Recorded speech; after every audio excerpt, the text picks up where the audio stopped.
Thank you, sir. So it's wonderful presentation. Give a big claps to Satish. So they practice Agnihotra in a big way at the Whitefield Foundation, Passcode. So we all got the huge wisdom from these slides. I think regarding Agnihotra and its advantages and so many experiments they have done. Really thankful for their efforts in Agnihotra. How much have they put in Agnihotra? We are under the guidance of Dhyana Maharshi, okay, Maharaj. So really very thankful to you, sir. And we got first-hand information and Guruji. And also I am very thankful to you for a wonderful Gayatri Mantra and created a lot of vibrations here. So wonderful vibrations. So everybody is sitting and enjoying the benefits. Okay, thank you very much. And now, so thank you Sadhguru.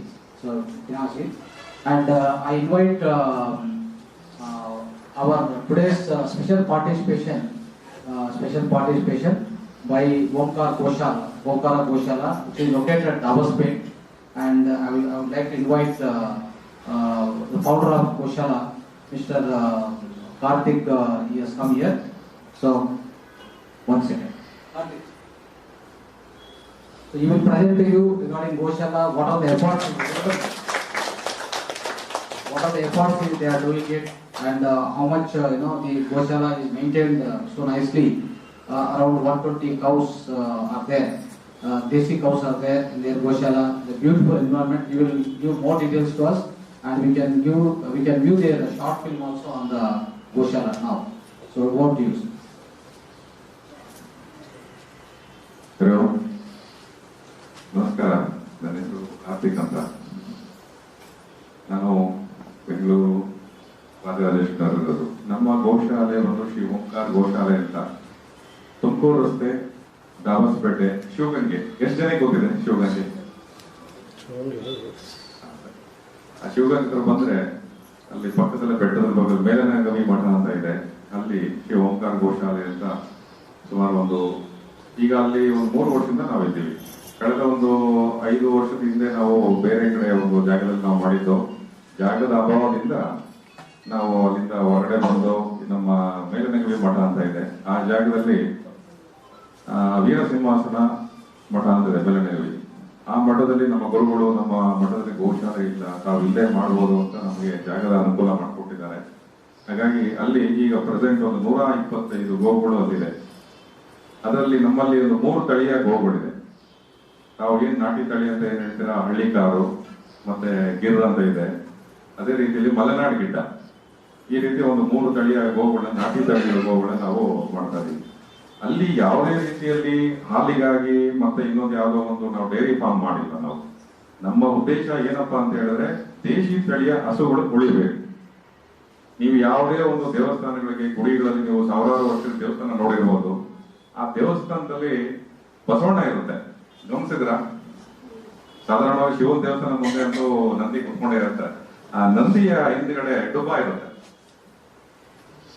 ಅದೇ ರೀತಿ ಆ ಬಾಲ ನೆಲಕ್ಕೆ ತಗಲುತ್ತೆ, ಕಿವಿ, ಮತ್ತೆ ಈ ರೀತಿ ಗಂಗೆ ದೊಂಗ್ಲು ಏನ್ ಕತ್ತಿನ ಕೆಳಗಡೆ ಇರುತ್ತೆ, ಈ ಗಂಗೆ ದೊಂಗ್ಲು ಸ್ಲಾಪ್ ಅಂತ ಹೇಳ್ತೀವಿ ಇದನ್ನ. ಅದೇ ಗಂಗೆ ದೊಂಗ್ಲು ಅಂತ ಹೇಳ್ತೀವಿ. ಈ ಬೆನ್ನಿನ ಉಬ್ಬ ಏನಿದೆ, ಅದು ದುಬ್ಬ ಇದೆಯಲ್ಲ, ಅದು ಸೂರ್ಯಕೇತು ನಾಡಿ ಅಂತ ಹೇಳ್ತೀವಿ. ಈ ರೀತಿ ಕೊಂಬುಗಳು, ಕೋಡು ದೊಡ್ಡದಾಗಿರುತ್ತೆ. ನಾವೇನ್ ಅನ್ಕೊಂಡಿದೀವಿ, ಮಕ್ಕಳಿಗೆ ಈ ವೈಟ್ ಅಂಡ್ ಬ್ಲಾಕ್ ಏನಿದೆ, ಈಗ H.H.Sadguru ಅಂತಿದೆಲ್ಲ, ಇದೇ ಹಸು ಅಂತ ಅನ್ಕೊಂಡಿದೀವಿ ನಾವು. ಹೇಳಿ, ಸೊ ಇದು ದೇಶೀಯ ಹಸು ಅಲ್ಲ. ನಿಜವಾಗ್ಲೂ ಅದು ಜೆನೆಟಿಕಲಿ ಮಾಡಿರ್ಬೇಕು, ಕೃತಕವಾಗಿ ಮಾಡತಕ್ಕಂತ ಹಸು. ಅದು ನಿಜವಾದ ಹಸು ಅಂತ ಹೇಳಿದ್ರೆ ನಮ್ಮ ದೇಶಿ ದನಗಳು. ಸಾವಿರಾರು ವರ್ಷಗಳಿಂದ ಋಷಿ ಮುನಿಗಳಾಗಲಿ ಪರಂಪರೆಯಿಂದ ನಮ್ಮ ಸಮುದ್ರ ಮಂಥನದಲ್ಲಿ ಏನು ಹಾಲ ಕಡ್ದಿದ್ರಲ್ಲ ವಿಷ್ಣು ಮತ್ತೆ ರಾಕ್ಷಸರಲ್ಲ, ಆ ಟೈಮ್ನಲ್ಲೇ ಬಂದಂತ ಕಾಮಧೇನು, ನಂದಿನಿ, ಕಪಿಲ, ಈ ರೀತಿಯಾದ ಸಾಕಷ್ಟು ಹಲವಾರು ನಮ್ಮ ವೇದ ಪರಂಪರೆಯಲ್ಲೇ ಆ ಆಶ್ರಮಗಳಲ್ಲಿ ಸಾಕ್ತಾದಂತ ಗೋವುಗಳು. ಅದಕ್ಕೆ ಈ ರೀತಿಯಾದ ಲಕ್ಷಣಗಳಿವೆ. ನಮ್ಮ ಕರ್ನಾಟಕದ ಭಾಗದಲ್ಲೇ 5-6 ತಳಿಯ ಹಸುಗಳಿದೆ. ಅಂದ್ರೆ ಈ ಮಲೆನಾಡು ಗಿಡ್ಡ, ಧರ್ಮಸ್ಥಳಕ್ಕೆ ಯಾರು ಹೋಗಿದ್ದಾಗ ನೋಡಿರ್ತಾರ, ಎಲ್ಲ ಸಣ್ಣದಿರ್ತಾವ, ಗಿಡ್ಡ ಇರ್ತಾವ. ಅಂದ್ರೆ ಆ ಭಾಗದಲ್ಲಿ ಬೆಟ್ಟ ಗುಡ್ಡಗಳಿಗೆ ಹಸಬೇಕಂತ ಹೇಳಿದ್ರೆ ಆ ಪ್ರಕೃತಿ, ನಮ್ಮ ದೇವರು ಏನಂದ್ರೆ ಅದಕ್ಕೆ ಅದೇ ರೀತಿಯಾದ ದೇಹದ ಸೃಷ್ಟಿ ಮಾಡಿರ್ತಾರೆ. ಸಣ್ಣ ಗೊರಸುಗಳು, ಸಣ್ಣ ದೇಹ, ಕುಬ್ಜವಾಗಿರುತ್ತೆ. ಆ ಬೆಟ್ಟ ಗುಡ್ಡಗಳಲ್ಲಿ ಸಣ್ಣ ದಾರಿ ಇರುತ್ತೆ, ಕಾಲ್ದಾರಿಗಳು. ಆ ದಾರಿಗಳಲ್ಲಿ ಹತ್ಕೊಂಡು ಅಲ್ಲಿರತಕ್ಕ ಗಿಡ ವನಸ್ಪತಿಗಳನ್ನೆಲ್ಲ ತಿಂದು ಅದು ಕೊಡುವಂತ ಹಾಲು, ಸಗಣಿ, ಗಂಜಲ ಎಲ್ಲ ತುಂಬಾ ವಿಶೇಷವಾದ ಒಂದು ಔಷಧಿ ಗುಣ ಇರುತ್ತೆ ಅದಕ್ಕೆ. ಹಾಗಾಗಿ ಆ ಮಲೆನಾಡು ಗಿಡ್ಡ ಅನ್ನೋದು ತುಂಬಾ ವಿಶೇಷವಾದ ತಳಿ. ಅದೇ ರೀತಿಯಲ್ಲಿ ನೀವು ಮೈಸೂರು ಭಾಗ, ಮೈಸೂರು, ಹಾಸನ, ಅರಸೀಕೆರೆ ಈ ಕಡೆ ಎಲ್ಲ ನೋಡಿದಾಗ ಅಮೃತ ಮಹಲ್ ಅಂತ ಒಂದು ತಳಿ ಇದೆ. ಆ ತಳಿಯ ವಿಶೇಷನು ಸುಮಾರು ನಮ್ಮ ಮೈಸೂರು ಮಹಾರಾಜರು 1512ನೇ ಇಸ್ವಿಯಲ್ಲಿ ತಳಿ ಸಂವರ್ಧನಾ ಕೇಂದ್ರ ಅಂತ ಮಾಡಿದ್ದಾರೆ. ಇಲ್ಲಿ ಅಜ್ಜಂಪುರದಲ್ಲಿ, ಶಿವಮೊಗ್ಗದ ಹತ್ರ. ತಾವೆಲ್ಲ ಹೋಗಿದ್ರೆ ತರೀಕಿದ್ರೆ ಆಗಲೆಲ್ಲ ನೀವು ನೋಡ್ಬೋದು. ಇವತ್ತು ಆ ತಳಿ ಸಂವರ್ಧನಾ ಕೇಂದ್ರ ಒಂದೊಂದು ಕಾವಲನ್ನು 2000 ಎಕರೆ, 3000 ಎಕರೆ, 900 ಎಕರೆ, 1000 ಎಕರೆ ಇದೆ. ಇವತ್ತು ಆ ತಳಿಗಳನ್ನ ಸಂವರ್ಧನೆ ಮಾಡ್ತಾ ಇದಾರೆ, ಅಲ್ಲಿ ಅದನ್ನ ಅಭಿವೃದ್ಧಿ ಮಾಡ್ತಾ ಇದಾರೆ. ವರ್ಷಕ್ಕೊಂದು ಸರಿ ಜನವರಿ ಟೈಮ್ ಅಲ್ಲಿ ಹರಾಜ್ ಆಗ್ತಾರೆ. ಒಂದು ವರ್ಷದ ಕರುಗಳು, ಗಂಡು ಕರುಗಳು ಮಾತ್ರ ಕೊಡೋದು, ಹೆಣ್ಣು ಕರುಗಳನ್ನ ಕೊಡಲ್ಲ. 2 ಲಕ್ಷ, 2.5 ಲಕ್ಷ, 3 ಲಕ್ಷ ಆ ಒಂದೊಂದು ಜೊತೆ ಮಾಡಿ ಕೊಡ್ತಾರೆ. ಸೊ ಇದು ಒಂದು ತಳಿ ಆಯ್ತು. ಇನ್ನ ಹಳ್ಳಿ ಕಾರು ಅಂತ ಹೇಳಿದ್ರೆ ನಾವು ಈ ಮಾಗಡಿ, ಕನಕಪುರ ಇಲ್ಲೆಲ್ಲ ಇರೋದು, ಇದು ಒಂದು ತಳಿ ಬರುತ್ತೆ. ಇದೇ ರೀತಿಯಲ್ಲಿ ನೀವು ಉತ್ತರ ಭಾಗದಲ್ಲಿ, ಉತ್ತರ ಕರ್ನಾಟಕ ಹೋದಾಗ ಬೀದರ್ ಜಿಲ್ಲೆಯಲ್ಲಿ ದೇವಣಿ ಅಂತ ಒಂದು ತಳಿ. ಅದೇ ರೀತಿಯಲ್ಲಿ ನೀವು ಈ ಕಡೆ ಗುಲ್ಬರ್ಗ ಅಂದ್ರೆ ಬೇರೆ ಬೇರೆ ರೀತಿಯಲ್ಲಿ ಅಂದ್ರೆ ಬೆಳಗಾಂ ಆ ಕಡೆ ಎಲ್ಲ ಬಂದಾಗ ಜವಾರಿ ಅಂತ ಹೇಳ್ತೀವಿ, ಕೃಷ್ಣಾ ವ್ಯಾಲಿ ಅಂತ ಹೇಳಿ. ಈ ತರ ನಮ್ಮ ಕರ್ನಾಟಕದಲ್ಲೇ ಒಂದು 5-6 ತಳಿಯ ಹಸುಗಳಿದ್ರು. ಇಡೀ ಭಾರತದ ಲೆಕ್ಕ ಹಾಕೊಂಡ್ರೆ ಸುಮಾರು ಒಂದು 100 ವರ್ಷದಿಂದ ಲೆಕ್ಕ ಹಾಕೊಂಡ್ರೆ 135 ತಳಿ ಇತ್ತು. ಇವತ್ತು ಉಳಿದಿರೋದು, ಇಡೀ ಭಾರತದಲ್ಲಿ ಉಳಿದಿರೋದು 32 ತಳಿ. ಇನ್ನು ಮುಂದಕ್ಕೆ ಹೋದ್ರೆ ಮಕ್ಕಳಿಗೆ ನಾವೀಗೆಲ್ಲ ಈಗ ಮೊಬೈಲ್ ತೋರಿಸ್ತಾ ಇರ್ತೀವಿ, ಫೋಟೋ ತೋರಿಸ್ತಾ ಇರ್ತೀವಿ. ನಾವು ಆ ಉದ್ದೇಶಕ್ಕೆ ನಮ್ಮ ಭಾರತೀಯ ತಳಿಗಳನ್ನ ಅಭಿವೃದ್ಧಿ ಮಾಡಬೇಕು, ಉಳಿಸ್ಬೇಕು ಅಂತ ಹೇಳಿದ್ರೆ ನಾವು ಗೋ ಆಧಾರಿತ ಕೃಷಿಯನ್ನ ಮಾಡಬೇಕು. ಹೇಳಿ, ಇವತ್ತೇ ನಾವೇನು ಯೂರಿಯಾ ಆಗ್ತಾ ಇದೀವಿ ಭೂಮಿಗೆ, ಇದನ್ನ ಮಾಡಬೇಡ. ಹಾಗಾಗಿ ಗೋ ಆಧಾರಿತ ಕೃಷಿಯನ್ನ ಮಾಡಬೇಕು. ಗೋ ಉತ್ಪನ್ನಗಳನ್ನ ನಾವು ಬಳಸಬೇಕಾಗತ್ತೆ. ಗೋ ಉತ್ಪನ್ನ ಏನ್ ಮಾಡಬಹುದು? ಸಾಕಷ್ಟು ಇದೆ. ಇವತ್ತು ನಾವು ಪೇಸ್ಟ್ ಅಂತ ಹಳ್ಳಿ ಆಲ್ರೆಡಿ ಗೊತ್ತಿರುತ್ತೆ. ಅಜ್ಜಿ ನಮ್ಮ ಹಿರಿಯರು ಮಾತ್ರ ಇದ್ದಾರೆ, ಅವರೆಲ್ಲ ಬಂದು ಹಲ್ಪುಡಿ ಎಲ್ಲ ಇಜ್ಜಿಲ್ ತಗೊಂಡು ಒಲೆಯಿದ್ದಂತ ಅದನ್ನ ತಗೊಂಡೆಲ್ಲ ಅದೇ ಸ್ವಲ್ಪ ಉಪ್ಪನ್ನ ಹಾಕಿ ಅಲ್ಲೂಸ್ತಾ ಇದ್ರು. ಇವತ್ತು ಏನಾಗಿದೆ, ಇವತ್ತೆಲ್ಲ ಫ್ಯಾಷನ್ ಆಗೋಗ್ಬಿಟ್ಟಿದೆ. ಕೈಯಲ್ಲಿ ಓದಿದ್ರೆ ನಮ್ಮನ್ನ ಕೀಳಾಕಾಡ್ತಾ ಕೀಳು ಭಾವನೆ ನಮ್ಮಲ್ಲಿದೆ. ಏನ್ ಹೇಳಿ, ಇದರಲ್ಲಿ ಎಲ್ಲಾ ರೀತಿಯಲ್ಲೂ ಅಕ್ಯುಪ್ರೆಷರ್ ಇರುತ್ತೆ, ಅಂದ್ರೆ ನರ್ವ್ಸ್ಗಳಿರುತ್ತೆ. ನಮ್ಮ ಹಲ್ಲಿಗೆ ನಾವು ಕೈಯಲ್ಲಿ ಉಜ್ಜೋದು ತುಂಬಾ ಒಳ್ಳೇದು. ಅದಿಲ್ಲ ಅಂದ್ರೆ ಬೇವಿನ ಕಡ್ಡಿ ಉಜ್ಜಬಹುದು. ಸಾಕಷ್ಟು ಬೇರೆ ಬೇರೆ ರೀತಿಯಲ್ಲಿ ಗಿಡಮೂಲಿಕೆಗಳ ವನಸ್ಪತಿ ಇದೆ. ಅದ್ರಲ್ಲಿ ನಾವು ದಂತ ಮಂಜನ್ ಮಾಡಬಹುದು, ಸಾಬೂನ್ ಮಾಡಬಹುದು. ನನ್ನ ಮನೆಯಲ್ಲಿ ನಾನು ಸಾಬೂನ್ ಮಾಡಿ ನಾನು ಬಳಸ್ತಾ ಇದ್ದೀನಿ. ಹಾಗಾಗಿ ಬೇರೆ ಬೇರೆ ರೀತಿಯಲ್ಲಿ ಸಾಕಷ್ಟು ಗೋವಿಂದ ಉತ್ಪನ್ನಗಳನ್ನ ಮಾಡಿ ನಮ್ಮ ದಿನನಿತ್ಯ ಚಟುವಟಿಕೆಗೆ ಬೆಳಗ್ಗೆ ಹಲ್ಲುಜ್ಜೋದ್ರಿಂದ, ಸ್ನಾನ ಮಾಡೋದ್ರಿಂದ, ಪಾತ್ರೆ ತೊಳೆಯೋದ್ರಿಂದ ಹಿಡಿದು ಅಗ್ನಿಹೋತ್ರ ಏನ್ ಮಾಡ್ತೀವಿ, ನೀರು ಶುದ್ಧಿ ಮಾಡುವಂತದ್ದಾಗಿರ್ಬೋದು, ಯಾವುದು ವೇಸ್ಟ್ ಇಲ್ಲ. ಕಾಮಧೇನು ಕಲ್ಪವೃಕ್ಷ ಅಂದ್ರೆ ಕಾಮಧೇನಲ್ಲಿ ಬರ್ತಕ್ಕಂಥ ಯಾವ ವಸ್ತುನು ನಿಮಗೆ ವೇಸ್ಟ್ ಅನ್ನೋದಿಲ್ಲವೇ ಇಲ್ಲ. ಅದು ಬದುಕಿದ್ದಾಗ ಎಷ್ಟು ನಮಗೆ ಒಂದು ಸಹಕಾರ ಕೊಡುತ್ತೆ, ಮಾನವನಿಗೆ ಮತ್ತೆ ಭೂಮಿಗೆ, ಪರಿಸರಕ್ಕೆ ಒಳ್ಳೇದು ಮಾಡುತ್ತೋ, ಅದು ಸತ್ತಾಗಲೂ ಸಹ ನಮ್ಮ ಭೂಮಿಯನ್ನು ಫಲವತ್ತತೆಯನ್ನು ಮಾಡ್ತಾ ಇತ್ತು. ಸಾಕಷ್ಟು ನಾವು ನಮ್ಮ ಹೊಲಗಳಲ್ಲೇ ಹೋಗ್ತಾ ಇರೋದು, ಅದನ್ನ ಮಣ್ಣು ಮಾಡ್ತಾ ಇರೋದು. ಹಸಿರುಗಳು ಏನಾದ್ರು ಸತ್ತಾಗ ಯಾರು ಕಸಾಯಖಾನೆ ಕೊಡ್ತಾ ಇರಲಿಲ್ಲ ನಮ್ಮ ಗಮನದಲ್ಲಿ. ಆಮೇಲೆ ಇವಾಗ ಕಾಲಕ್ರಮೇಣ ಅದನ್ನೆಲ್ಲ ಯಾರು ಹೊತ್ಕೊಂಡು ಹೋಗೋದು ಮಾಡೋದು ಅನ್ನೋ ಮಟ್ಟಿಗೆ ಇವತ್ತೆಲ್ಲ ಕಸಾಯಿಗೆ ಅಂತ ಕೊಡ್ತಾ ಇದ್ದಾರೆ. ಅದು ತುಂಬಾ ಮಹಾಪಾಪ. ಯಾಕಂದ್ರೆ ನಮ್ಮ ಹಸುಗಳು ತಾಯಿ ಅಂತ ನಾವು ಭಾವನೆ ಮಾಡಿದ್ವಿ, ಪೂಜನೀಯ ಭಾವ. ಆಗಿನ ಕಾಲದಲ್ಲಿ ಮನೆಗಳಲ್ಲಿ ಹಸುಗಳ್ತಾ ಇತ್ತು. ಇವತ್ತೇನಪ್ಪ ಅಂದ್ರೆ ನಾಯಿಗಳನ್ನ ಇಟ್ಕೊಂಡಿದ್ವಿ, ಲಕ್ಷಾಂತರ ರೂಪಾಯಿ ನಾಯಿಗಳನ್ನ ಅದನ್ನ ಮನೇಲಿ ಇಟ್ಕೊಂಡು ಸಾಕ್ತಾ ಇದ್ವಿ. ಅದರಿಂದ ಏನು ಉಪಯೋಗ ಇಲ್ಲ. ಒಂದು ಕಾವಲು ನಿಯಂತ್ರಿತ ನಾಯಿ ಬಗ್ಗೆ ನಾನು ಯಾವುದೋ ಪ್ರಾಣಿ ಬಗ್ಗೆ ತಾತ್ಸಾರವಾಗಿ ಮಾತಾಡ್ತಾ ಇಲ್ಲ. ಹಾಗಾಗಿ ಗೋಮಾತೆ ಅನ್ನೋದು ನಮ್ಮ ಮನೆಯಲ್ಲಿ ಒಬ್ಬ ಸದಸ್ಯನೇ ಆಗಿತ್ತು. ಹಾಗಾಗಿ ಮನೆಯಲ್ಲಿ ಎಲ್ಲ ಅಂಗಳದಲ್ಲೇ ಇಟ್ಕೊಂಡಿದ್ರು. ಅದಿದ್ದಾಗ ಯಾವುದೇ ರೀತಿ ನೆಗೆಟಿವ್ ಎನರ್ಜಿಗಳು ಬರ್ತಾ ಇರಲಿಲ್ಲ. ಅದು ಮೇಯಕ್ಕೆ ಏನಾದ್ರು ಹೋದಾಗ ಮನೆಯ ಮಾಲೀಕನನ್ನು ಅಬ್ಸರ್ವ್ ಮಾಡುತ್ತೆ. ನಿಮಗೆ ಏನಾದ್ರು ಕಾಯಿಲೆಗಳು ಆ ರೀತಿ ಏನಾದ್ರು ಬಂದ್ರೆ ಅದು ಗೊತ್ತಾಗುತ್ತೆ, ಅದಕ್ಕೆ ಅಬ್ಸರ್ವ್ ಮಾಡುತ್ತೆ. ಅದು ಆ ರೀತಿಯಾಗಿ ಹೋಗಿ ಹೊರಗಡೆ ಮೇಯ್ಕೊಂಡು ಬಂದಾಗ ಅದಕ್ಕೆ ಒಂದಷ್ಟು ಗಿಡಮೂಲಿಕೆಗಳನ್ನ ತಿನ್ಕೊಂಡು ಬಂದು ಅದು ಕೊಡಂತ ಹಾಲಿನ ಮುಖಾಂತರ ನಾವು ಹಾಲನ್ನ ಸೇವನೆ ಮಾಡ್ತೀವಲ್ಲ, ಹಾಲು, ಮೊಸರು, ತುಪ್ಪ ಸೇವನೆ ಮಾಡ್ತೀವಿ. ಆ ಒಂದು ಮುಖಾಂತರ ಅದು ಒಳ್ಳೆ ಔಷಧಿ ಗುಣದಂತ ನಮಗೆ ಕೊಡುತ್ತದೆ. ಹಾಗಾಗಿ ಗಾವೋ ವಿಶ್ವಸ್ಯ ಮಾತರ ಅಂದ್ರೆ ಇಡೀ ಪ್ರಪಂಚಕ್ಕೆ ಗೋವು ತಾಯಿ ಸಮಾನ. ಆ ಉದ್ದೇಶದಿಂದ ಇವತ್ತು ಗೋ ಉತ್ಪನ್ನ ಇವತ್ತು ಒಳ್ಳೆ ಒಂದು ವಿಚಾರವಾಗಿ ಕರೆದಿದ್ರು. ನಾನು ತುಂಬಾ ತಮ್ಗೆಲ್ಲ ಒಂದು ವಿಷಯ ಲೇಟ್ ಆಯ್ತು. ನನ್ ಸ್ವಲ್ಪ ಕಾರ್ ಕೆಟ್ಟೋಯ್ತು, ನನ್ಗೆ ಆರೋಗ್ಯ ಇನ್ನೂ ಸ್ವಲ್ಪ ಹೆಚ್ಚುಗೊಳ್ಳಾಯ್ತು. ಆ ಉದ್ದೇಶದಿಂದ ಲೇಟ್ ಆಗಿಲ್ಲ. ನಾನು 3 ಗಂಟೆ ಖಂಡಿತ ಬರ್ತಾ ಇದೆ. ಅದಕ್ಕೆ ದಯವಿಟ್ಟು ಕ್ಷಮೆ ಇರಲಿ ಅಂತ ನಾನು ತಮ್ಮಲ್ಲಿ ಕೇಳ್ತಾ ಇದ್ದೀನಿ. ಹಾಗಾಗಿ ಇವತ್ತು ಒಂದು ಅಗ್ನಿಹೋತ್ರ ಅನ್ನೋದು ತುಂಬಾ ಬಹಳ ಮುಖ್ಯ ವಿಶೇಷ. ಆಲ್ರೆಡಿ ಅದ್ರ ಬಗ್ಗೆ ಮಾತಾಡಿದ್ದಾರೆ ಸಾಕಷ್ಟು ಜನ. ಆದ್ರೂ ಸಹ ನಾನೊಂದು ಸಣ್ಣ ಮಾತು ಹೇಳ್ತಾ ಇದ್ದೀನಿ. ಭೂಪಾಲ್ ಅಗ್ನಿ ದುರಂತ ನಮ್ಗೆ ಗೊತ್ತಿರ್ಬೋದು. ಅನಿಲ ದುರಂತ ಆದಾಗ ಇಡೀ ಆ ಒಂದು ರಾಜ್ಯ ಮಧ್ಯಪ್ರದೇಶದಲ್ಲಿ ಭೂಪಾಲ್ ಸಾಕಷ್ಟು ತೊಂದರೆಗಳಾಯ್ತು. ಎಷ್ಟೋ ಕುಟುಂಬಗಳು ಎಲ್ಲ ಸಾವಿರಾರು ಜನ ಸತ್ತವರು, ಪ್ರಾಣಿಗಳು ಎಲ್ಲಾನು.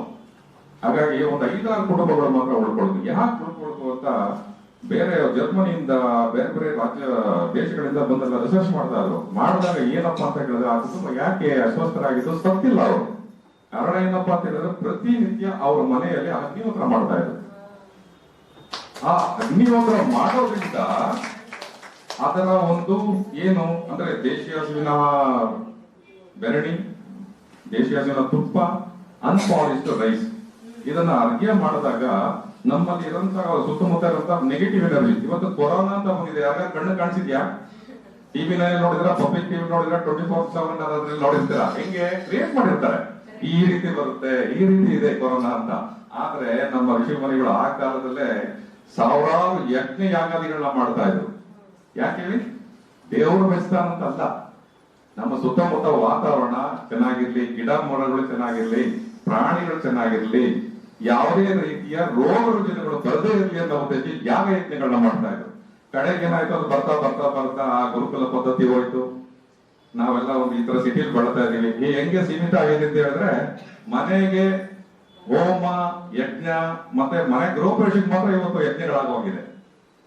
ಅದು ಇವಾಗ ಕೆಲವರು ಈಗ ಅಪಾರ್ಟ್ಮೆಂಟ್ ಅಲ್ಲಿ ಬರ್ತಾ ಇದ್ರ. ಈಗ ಮೊದಲು ಮನೇಲಿ ಇತ್ತು, ನೆಲದಲ್ಲಿ ಹಸುಗಳು ಸೀದಾ ಮನೆಗೆ ಬರ್ತಾ ಇತ್ತು. ಈಗ 10ನೇ ಫ್ಲೋರ್ 20 ಫ್ಲೋರ್ ಮಳೆ ಇರುತ್ತೆ, ಎಲ್ಲಿ ಎತ್ಕೊಂಡು ಹೋಗ್ತೀರಾ ಹಸುಗಳನ್ನ ಹೇಳಿ?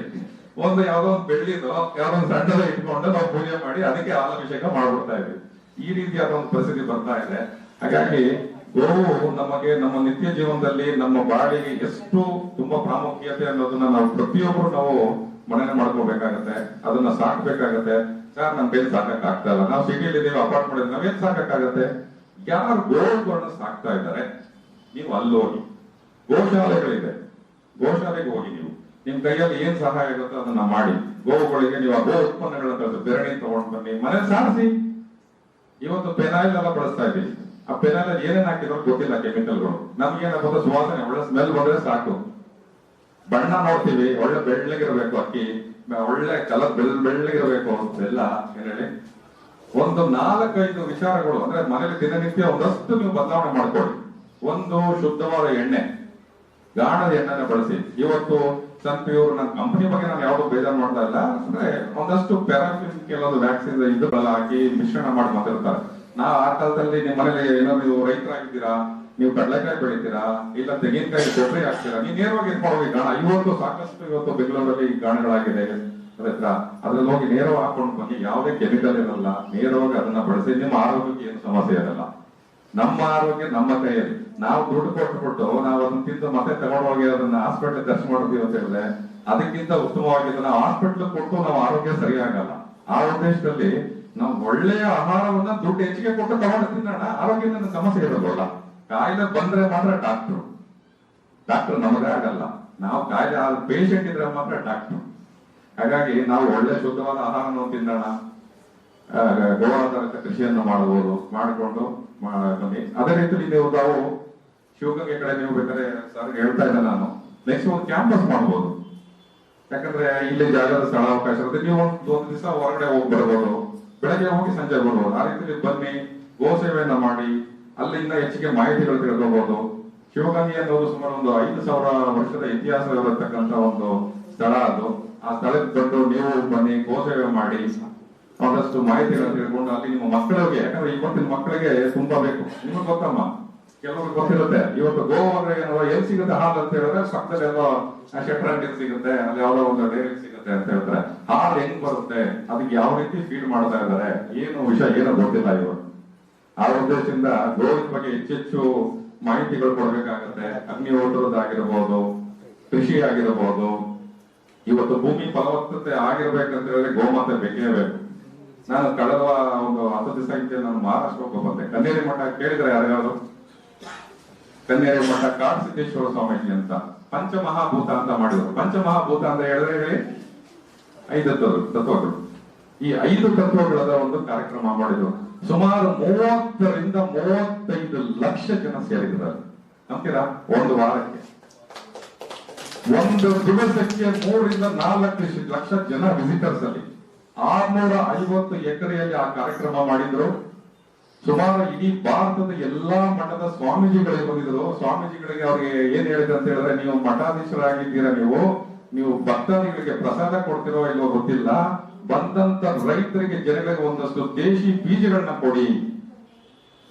ಏನ್ ಹೇಳಿ ಮೂಲ. ಇವತ್ತು ಕೊರೋನಾ ಬಂದಾಗ ಎಲ್ರ ಹತ್ರ ದುಡ್ಡಿರ್ಬೋದು, ದುಡ್ಡಿದ್ದೇ ಇರ್ಬೋದು. ಎಷ್ಟೋ ಸಾಹುಕಾರಗಳು ದುಡ್ಡು ಇಟ್ಕೊಂಡು ಮನೇಲಿದ್ರು. ಆದ್ರೆ ಅವ್ರು ಓಡೋಗಿದ್ದು ಚಿನ್ನ ತರಕಲ್ಲ, ಗಾಡಿ ತಗೊಳಕ್ಕಲ್ಲ, ಮತ್ತೆ ಇನ್ನೊಂದು ತಗೊಳಕ್ಕಾಗಿಲ್ಲ. ಓಡೋಗಿದ್ದು ಹೋಗಿ ದಿನಸಿ ಅಂಗಡಿ, ತರಕಾರಿ ಅಂಗಡಿ. ಯಾಕಂದ್ರೆ ಈ ಜೀವ ಉಳಿಬೇಕು ಅಂತ ಹೇಳಿದ್ರೆ ಆಹಾರ ಮುಖ್ಯ. ಏನ್ ಹೇಳಿ, ಒಂದ್ ಹೊತ್ತು ಇಲ್ದೇ ಇರ್ಬೋದು, 2 ಹೊತ್ತು ಇಲ್ದೇ ಇರ್ಬೋದು, ಒಂದಿನ ಉಪವಾಸ ಇರ್ಬೋದು. ಹೌದಪ್ಪ, ನನಗೆ ನಾನು ಏಕಾದಶಿ ಎಲ್ಲ ಮಾಡೋ ಅಭ್ಯಾಸ ಇದೆ, ಆದ್ರೆ 2ನೇ ದಿವಸ ಇರಕ್ಕಾಗಲ್ಲ. ಹಾಗಾಗಿ ಆಹಾರ ಮುಖ್ಯ. ಆಹಾರ ಮುಖ್ಯ ಅಂತ ಹೇಳಿದ್ರೆ ರೈತರಿಗೆ ಮತ್ತೆ ಗೋಮಾತೆಯವರಿಗೆ ನಾವು ಸಪೋರ್ಟ್ ಮಾಡಲೇಬೇಕು. ಅಂದ್ರೆ ನಾವು ತುಂಬಾ ಪ್ರಾಮುಖ್ಯತೆ ಕೊಡ್ಬೇಕಾಗತ್ತೆ. ಈ ಒಂದು ನಿಟ್ಟಿನಲ್ಲಿ ಶ್ರೀ ಓಂಕಾರ ಗೋಶಾಲೆಯಿಂದ ನನಗೊಂದೆರಡು ಮಾತು ಕೊಡಕ್ಕೆ ಅವಕಾಶ ಮಾಡಿಕೊಟ್ಟಿದ್ದಾರೆ ಸ್ವಾಮಿ ಅವರಿಗೆ ತುಂಬಾ ಧನ್ಯವಾದಗಳು. ಹಾಗೂ ತಮಗೂ ಧನ್ಯವಾದ.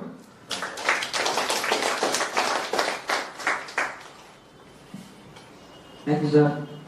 Karthik sir, all the way you came here and you presented nicely the Gomata and its importance.